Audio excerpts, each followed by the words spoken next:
मेरे प्रिय भाई और बहनों, अभी कुछ दिन पहले हमारे आश्रम में एक दंपति आए थे। पति करीब 55 साल के हैं और पत्नी करीब 50 साल की। दोनों मेरे कमरे में बैठे हुए थे। उनकी 4 बेटियां हैं और 4 बेटे हैं। 4 बेटों में एक विकलांग है, अन्य 3 बेटे काफी बड़े हैं, यानी करीब 25, 26, 27 साल के जवान बेटे। मां ने कहा, बहन ने कहा कि हमारे 4 बेटे, एक विकलांग है, लेकिन 3 बेटे बड़े हो गए हैं, लेकिन कोई काम नहीं करते। पिता सरकारी नौकर है, पैसा आता है घर पे 4 व्हीलर है, 4 पहिया की गाड़ी है। बेटे भटकते रहते हैं, यहां जाते वहां जाते हैं, दोस्तों में खोए हुए हैं। शाम को 4-5 बजे घर से निकलते हैं, उसके बाद रात को 10-11 बजे आते हैं। क्या करते हैं हमें नहीं मालूम। इतना बोलती हुई वो फूट फूट कर रोने लगी। उसने कहा, जहां कहीं भी मैं प्रार्थना के लिए जाती हूं, मैं रोती रहती हूं अपने बच्चों के लिए। बाप ने कहा या उस भाई ने कहा, पैसे ने बच्चों को बर्बाद किया। मैंने उस बहन को देखा, उनकी आंसुओं को देखा, उसके बाद उनसे बात करना शुरू की। मैंने कहा, बहन, आपने अपनी बेटियों से ज्यादा बेटों को चाहा ना? मेरी ओर देख रही थी। फिर मैंने कहा कि आपने अपने बेटों को बेटियों से ज्यादा प्यार और दुलार दिया ना? आपके लिए आपके बेटे ईश्वर जैसे थे। जब बेटे हुए उसके बाद आप यहां तक कि ईश्वर को भी भूल गए, चर्च जाना भी भूल गई है ना? आपने अपने बेटों को बचपन से ही कोई डिसिप्लिन नहीं सिखाया। गलती करने पर उनको डांटा नहीं, फटकारा नहीं, कभी पीटा नहीं, है ना? आपने बेटियों से ज्यादा अपने बेटों को पैसा दिया और पैसे का दुरुपयोग वे करते गए, तब भी अब कर देती गई। शैतान को अब चारा देती रही, है ना? वो बहन मेरी ओर देख रही थी। शायद वो सारी बातें सच्चाई थी, इसीलिए कुछ जवाब भी नहीं बोल रही थी। मैंने कहा, सबसे पहले आपको पश्चाताप करना होगा। इस परिस्थिति में प्रभु की कृपा आपकी और आपके परिवार पर बरसने के लिए सबसे पहले आपको पश्चाताप करना होगा, क्योंकि आपने बेटियों से ज्यादा बेटों को चाहा, प्यार दिया, दुलार दिया। उनको जो चाहे देकर, जो मांगे वो देकर उनका मन बढ़ा दिया। जब उन्होंने गलती की उस समय आपने फटकारा नहीं, डांटा नहीं, पीटा नहीं और इस प्रकार उनको और ज्यादा गलती करने के लिए प्रेरित किया। इसीलिए कहा, बहन, सबसे पहला काम जो आपको करना है वो है पश्चाताप करना। प्रभु मुझ पर दया कर, मुझसे गलती हो गई। मैंने कहा, अपने पापों के लिए, अपराध के लिए प्रभु से माफी मांगते हुए रोना। मैं एक बहन को जानता हूं, वे करीब 67 साल की है, उनके पति 72 साल के। पति छोटा सा काम करते हैं, घर इसी तरह चलता है। 28 साल का उनका बेटा है, एकमात्र बेटा है, बेटा बेटी मिलाकर एक। और वो बेटा काम करना नहीं चाहता है। कोई भी नौकरी पकड़ता है, 1-2 सप्ताह के बाद छोड़कर घर चले जाता है, कहते हैं हम नहीं काम करेंगे। उसको अच्छे कपड़े चाहिए, अच्छा भोजन चाहिए, घर पे बैठा रहता है। मैं इस परिवार को जानता हूं, वो एकमात्र बेटा था और कुछ ज्यादा उम्र में जन्मा था, इसलिए उस बेटे को उन्होंने बहुत ज्यादा ही दुलार और प्यार दिया। कभी भी धूप में जाने नहीं देते थे, कोई भी काम करवाते नहीं थे। बाप कहता था, मैं ही करूंगा, उसको क्यों परेशान करती हो? बचपन से उन्होंने उसको आलसी बना दिया।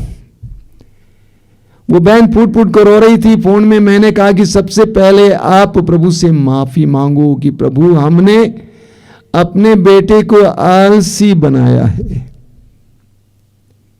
एक तीसरा केस मैं आपके सामने रखता हूं। अभी कुछ दिन पहले एक जवान लड़की आई थी, 32 साल की, सामने बैठी हुई थी, अपने जीवन के बारे में बता रही थी कि मेरी शादी नहीं हो रही है, ढंग का लड़का नहीं मिल रहा है।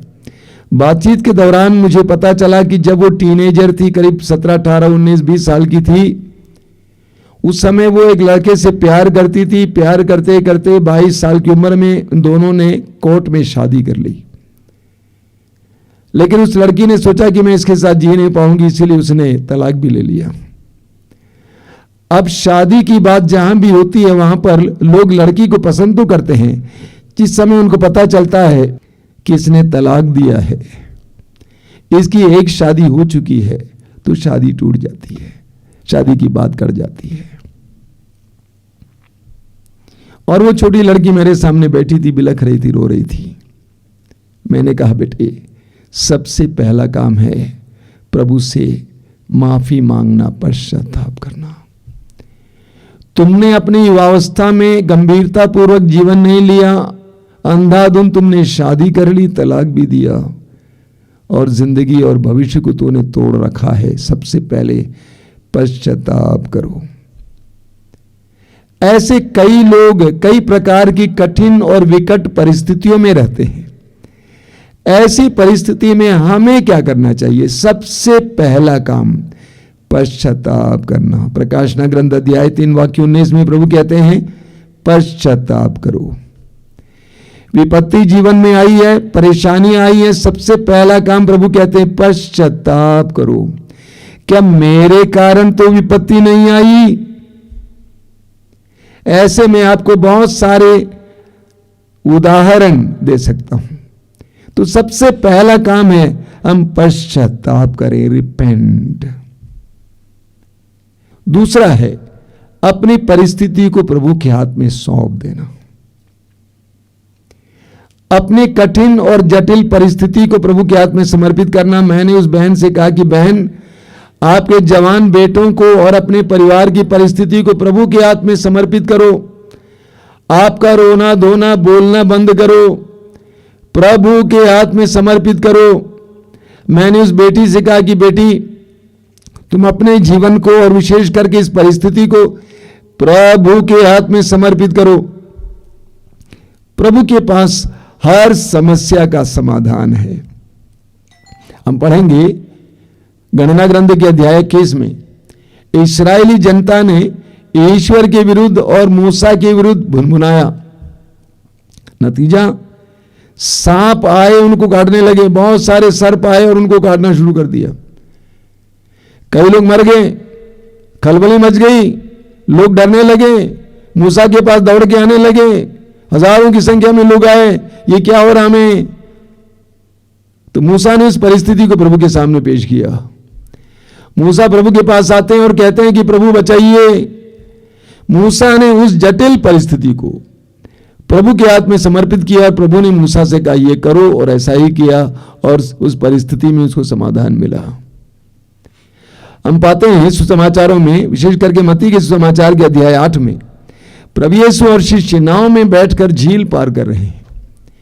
झील के बीचों बीच पहुंचने पर झंझावात उठता है, आंधी उठती है, लहरें ऊपर उठती हैं और नाव पानी से ढकी जा रही थी।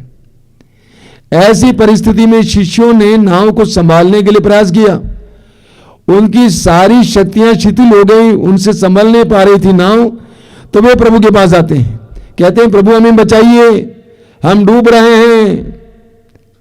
उन्होंने अपनी उस जटिल परिस्थिति को यीशु के हाथों में सुपुर्द कर दिया। और यीशु ने क्या किया? यीशु ने परिस्थिति को अपने अधीन ले लिया। आंधी को शांत किया तो लहरें भी शांत हो गई, सर्वत्र शांति छा गई। हमें अपनी परिस्थिति को प्रभु के हाथों में सुपुर्द करना है।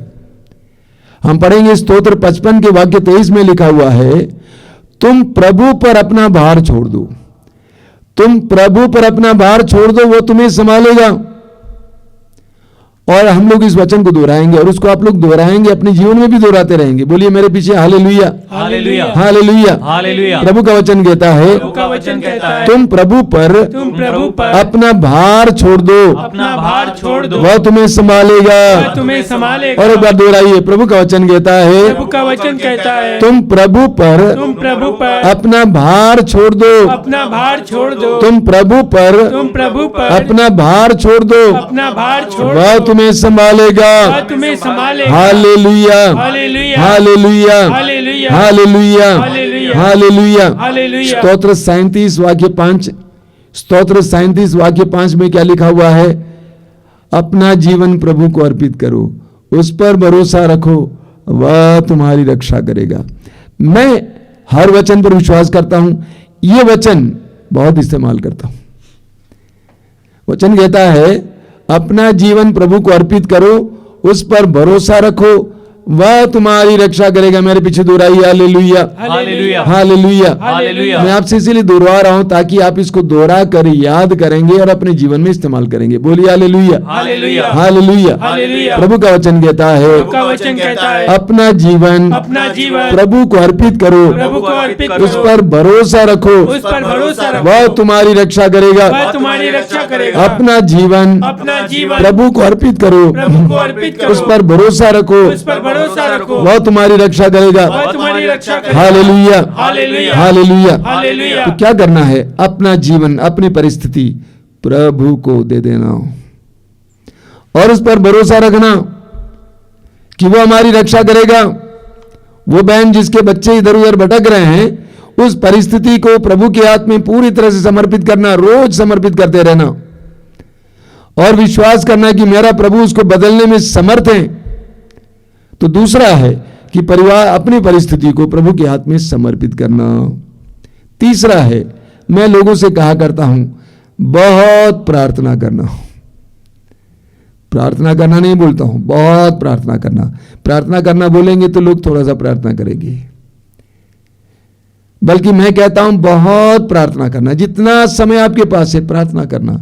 वचन लेते हुए प्रार्थना करेंगे, वचन को दोहराते हुए प्रार्थना करेंगे, स्तोत्र लेते हुए प्रार्थना करेंगे। अगर आप कैथोलिक हैं, रोजरी बोलते हुए प्रार्थना करेंगे। लेकिन आपको बहुत प्रार्थना की जरूरत है। लेकिन आप अपने बच्चों के लिए, अपनी परिस्थिति के लिए सिर्फ प्रार्थना नहीं करेंगे, आप प्रार्थना करेंगे सबके लिए, दूसरों के लिए। आपका बेटा काम नहीं करता, आलसी है, तो आपको क्या करना होगा? सारे युवक युवतियों के लिए प्रार्थना करना होगा जो आलसी हैं। आपके बेटे लफंगे घूमते फिरते रहते हैं तो क्या करना होगा? आपको संसार भर के सभी युवक युवतियों के लिए प्रार्थना करना होगा जो इस तरह का जीवन जीते हैं। तो बहुत प्रार्थना करने की जरूरत है। आप पढ़ेंगे शोक ग्रंथ के अध्याय 2 उसके वाक्य 18 और 19, बहुत जबरदस्त वचन है। वहां क्या लिखा हुआ है? तुम सारे हृदय से प्रभु सियोन के रक्षक की दुआई दो, तुम्हारे आंसू निरंतर दिन रात नदी की तरह बहते रहे, तुम नहीं रुको, निरंतर होते रहो। बहुत जबरदस्त वचन है। क्या लिखा हुआ है? तुम सारे हृदय से प्रभु सियोन के रक्षक की दुहाई दो, तुम्हारे आंसू दिन रात नदी की तरह बहते रहें, तुम नहीं रुको, निरंतर रोते रहो। अगला वचन क्या लिखा हुआ है? उठो रात में चिल्लाओ, पहले पैर में अपना हृदय पानी की तरह बहा दो, अपने बच्चों के प्राण बचाने के लिए प्रभु के सामने हाथ उठाकर प्रार्थना करो। यही प्रभु हमें सिखाते हैं। क्या लिखा हुआ है? उठो रात में चिल्लाओ, पहले पैर में अपना हृदय पानी की तरह बहा दो, अपने बच्चों के प्राण बचाने के लिए प्रभु के सामने हाथ उठाकर प्रार्थना करो। यही रास्ता है। बहुत प्रार्थना की जरूरत है। अगले अध्याय में लिखा हुआ है, अगले अध्याय में उसके वाक्य अध्याय 3 वाक्य 39 और 50 में लिखा हुआ है। शोक ग्रंथ अध्याय 3 वाक्य 39 और 50 में, मेरी आंखें अविराम बहती रहती हैं, वे तब तक नहीं रुकेंगी जब तक प्रभु स्वर्ग से अपनी दृष्टि नीचे की ओर नहीं फेरता। लेखक क्या कहता है? मेरी आंखें अविराम बहती रहती हैं, वे तब तक नहीं रुकेंगी जब तक प्रभु स्वर्ग से अपनी दृष्टि नीचे की ओर नहीं फेरता। तो हमें बहुत प्रार्थना करने की जरूरत है। हम पढ़ते हैं प्रवक्ता ग्रंथ में, प्रवक्ता ग्रंथ अध्याय 35 उसके वाक्य 21 में लिखा हुआ है, वह तब तक आग्रह करता रहता जब तक सर्वोच्च ईश्वर उस पर दया दृष्टि ना करे। वो तब तक आग्रह करता रहता जब तक कि सर्वोच्च ईश्वर उस पर दया दृष्टि ना करे। जो इस प्रकार की कठिन परिस्थितियों में रह रहे हैं उनके लिए मेरी सलाह है, प्रभु के वचन के अनुसार निरंतर प्रार्थना करेंगे। कब तक प्रार्थना करेंगे? जब तक कि प्रभु आप पर दया ना करें। जब तक कि प्रभु आप पर दया ना करें, बहुत प्रार्थना करना। जितना समय मिलेगा प्रार्थना में बिताना। मैंने उस लड़की से कहा कि तुमको एक आध्यात्मिक जीवन शुरू करना है, एक आध्यात्मिक जीवन शुरू करना है, यानी प्रार्थना में जीवन शुरू करना है, और तुम देखोगी कैसे प्रभु तुम्हारे जीवन में काम करने लगेंगे। तो तीसरा है कि बहुत प्रार्थना करना। चौथी बात है प्रभु के समय का इंतजार करना। आपका बेटा आलसी है, आपके बेटे लफंगे हैं, आपकी शादी नहीं हो रही है, प्रभु के समय की प्रतीक्षा करना। प्रकाशना ग्रंथ अध्याय 3:19 में विपत्ति के समय प्रभु ने कहा पश्चाताप करो और उत्साही बने रहो। उत्साही बने रहने का मतलब क्या है? अपनी आशा को बनाए रखो, टूटना नहीं। अपनी आशा को बनाए रखो कि प्रभु मेरी प्रार्थना को सुनेंगे, मेरी प्रार्थना का जवाब देंगे, ऐसी आशा को बनाए रखना और प्रभु के समय का इंतजार करना।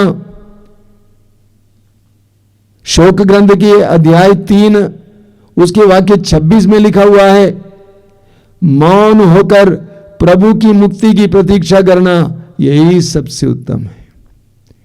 मौन रहकर प्रभु की मुक्ति की प्रतीक्षा करना यही सबसे उत्तम है।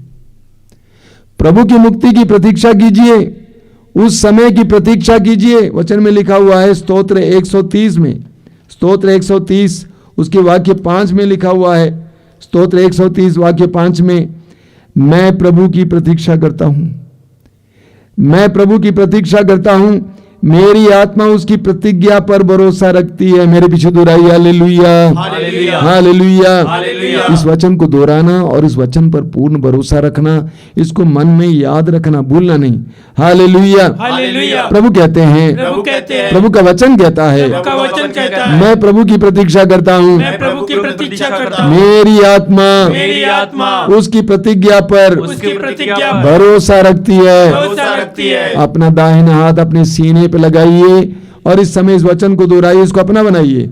मैं प्रभु की प्रतीक्षा करता हूँ, मैं प्रभु की प्रतीक्षा करता हूँ, मैं प्रभु की प्रतीक्षा करता हूँ, मैं प्रभु की प्रतीक्षा करता हूँ, मेरी आत्मा उसकी प्रतिज्ञा पर भरोसा रखती है। उसकी प्रतिज्ञा पर भरोसा रखती है। मैं प्रभु की प्रतीक्षा करता हूँ, मैं प्रभु की प्रतीक्षा मेरी आत्मा उसकी प्रतिज्ञा पर उसकी प्रतिज्ञा पर भरोसा रखती है। भरोसा रखती है। Hallelujah, hallelujah, hallelujah. हालेलुया। इस वचन को याद करना, कंठस्थ करना।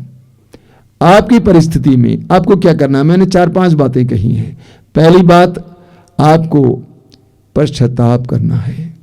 क्या मेरी परिस्थिति में या उसको बनाने में मेरा हाथ तो नहीं है? क्या मैं इसके लिए जिम्मेदार तो नहीं हूं? मेरा भविष्य टूटा टूटा सा लग रहा है, क्या मैंने नहीं तोड़ा? या कम से कम जिम्मेदार कुछ हद तक हूं? उसके लिए प्रभु से माफी मांगना। परिवार की परिस्थिति के लिए क्या मैं जिम्मेदार हूं? उसके लिए प्रभु से माफी मांगना। दूसरा है प्रभु की हाथ में परिस्थिति को समर्पित करना। जैसे शिष्यों ने कहा प्रभु हमें बचाइए, यानी शिष्यों ने अपने हाथ खड़ा कर दिया और कहा कि प्रभु हम हार गए, हमारी शक्तियां टूट गई, हमारी शक्ति से हम अपने आप को संभाल नहीं पा रहे हैं, प्रभु हमें बचाइए। उसी तरह आपको भी अपने हाथ उठाने होंगे और कहना होगा प्रभु हमें बचाइए, इस परिस्थिति में हमें समाधान दीजिए, मुझसे नहीं हो सकता है, मेरे कहने से मेरे बेटे नहीं बदलेंगे, मेरे कहने से मेरा बेटा नहीं बदलेगा, मैं तेरे हाथ में समर्पित करता हूं। प्रभु के हाथ में समर्पित कीजिए, सुपुर्द कीजिए। तीसरी बात, बहुत प्रार्थना करने की जरूरत है। प्रार्थना प्रार्थना प्रार्थना। आपकी प्रार्थनाओं के द्वारा शैतान और दुष्ट आत्मा के पंजे से आपका बेटा और आपकी परिस्थिति बच जाएगी। आपको बहुत प्रार्थना की जरूरत है। जितना भी समय मिले प्रार्थना कीजिए। अगला है प्रभु के समय की प्रतीक्षा करना, प्रभु की कृपा के समय की प्रतीक्षा करना। जैसा कि मैंने कहा वचन के द्वारा मौन होकर प्रभु की मुक्ति की प्रतीक्षा करना, यही सबसे उत्तम है। मौन होकर प्रभु की मुक्ति की प्रतीक्षा करना कि प्रभु आएंगे, प्रभु करेंगे, प्रभु हाथ लगाएंगे, प्रभु बचाएंगे, प्रभु परिस्थिति को बदलेंगे, इसकी प्रतीक्षा करना, उम्मीद के साथ, टूटना नहीं, यह आपको करना है। आइए हम प्रार्थना करें। अपने जीवन की परिस्थितियों को इस समय पर रखने का प्रयास कीजिए कि मेरे जीवन की भी परिस्थिति अच्छी तो नहीं है। टूटी फूटी, दुखदायक, निराशाजनक, प्रभु से प्रार्थना कीजिए, प्रभु मुझे इन बातों पर विश्वास करने की कृपा दीजिए। सबसे पहले मुझे भरोसा दीजिए कि मेरी परिस्थिति बदलेगी, और अपने पापों के लिए माफी मांगने, अपनी गलतियों के लिए माफी मांगने के लिए पश्चाताप का वरदान दीजिए। अपनी परिस्थिति को तेरे हाथ में समर्पित करने के लिए आवश्यक विश्वास मुझे दीजिए। प्रार्थना करने के लिए मेरे अंदर लगन दीजिए यीशु, कि मैं अपनी प्रार्थना के द्वारा परिस्थिति को बदल सकता हूं। तेरी मुक्ति की प्रतीक्षा करने के लिए मुझे कृपा दीजिए यीशु। प्रार्थना कीजिए मेरे भाई और बहनों, प्रार्थना कीजिए। Pray my brother, my sister, pray. आइए हम प्रार्थना करें। प्रार्थना करें कि प्रभु हमारे जीवन में उतर आए, हमारी परिस्थितियों में उतर आए। धन्यवाद यीशु, तेरी महिमा हो, तेरी आराधना। तू बदलेगा, हम विश्वास करते हैं। धन्यवाद।